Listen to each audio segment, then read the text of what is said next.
Nous allons voir dans cette vidéo les nouveautés de Lightroom 2025, Lightroom 14.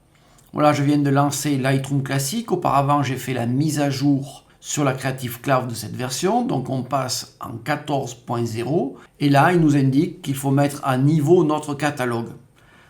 Alors, je vais vous parler de la petite nouveauté qu'il y a par rapport à ce catalogue, par rapport au nommage de ce catalogue. Mais je vais tout de suite mettre à niveau. Voilà, donc le logiciel s'ouvre. Et on va regarder très rapidement ce qu'on nous propose. Donc la suppression générative.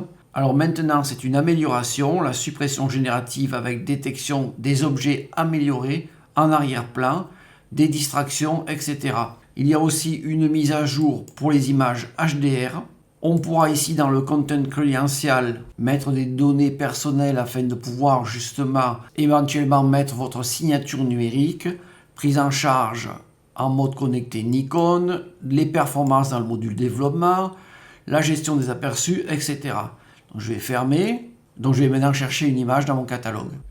Bon, rapidos, je prends cette image et je vais maintenant sur supprimer ou raccourci Q et je vais utiliser donc ce pinceau. Je regarde, j'ai deux cases à cocher, IA générative et détecter un objet.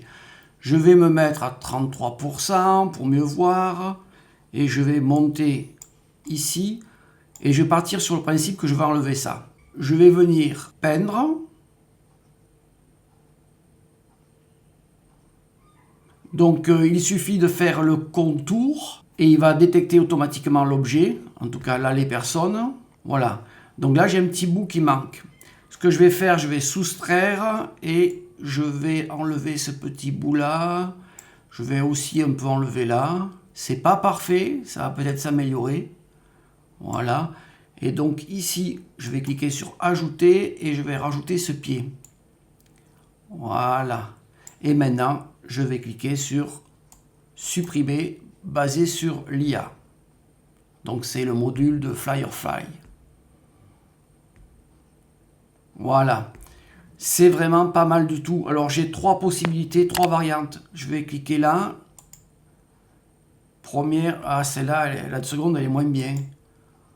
Celle-là, j'ai encore des petits bouts là, je vais prendre la troisième. Voilà, c'est pas mal. Je pourrais venir ici éventuellement recorriger ça, mais c'est pas mal. Alors, petit récap, vous n'avez pas besoin de sélectionner l'objet complet, vous faites le contour, vous sélectionnez l'objet. Dans certains cas, il va essayer de détecter l'objet pour vous, etc., etc. Alors maintenant, je vais parler du catalogue.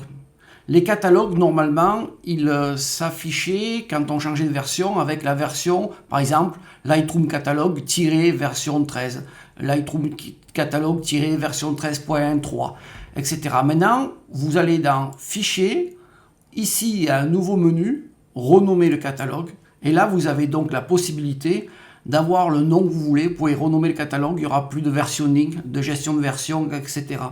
C'est pas mal. Donc vous l'avez sans doute vu en début de la vidéo, il ne m'a pas proposé de mettre version 14. Je vais cliquer sur annuler. Alors qu'est-ce qu'il y a encore de nouveau? Pas grand chose. Il y a le content confidentiel qui vous permet d'avoir une signature numérique. On peut maintenant aussi réduire les RAW DNG linéaires. Si vous en avez vraiment besoin, je vous conseille de regarder la documentation. Maintenant, il y a aussi une optimisation pour le mode connecté pour les appareils Nikon. Donc, il est pris en charge aussi le Z6 III à l'heure où je vous parle. Et de mémoire, il y a les paramètres prédéfinis où il a été ajouté le ciel adaptatif heure dorée et deux autres presets. Vous pouvez, si vous voulez, faire des essais pour voir et découvrir ces nouveautés.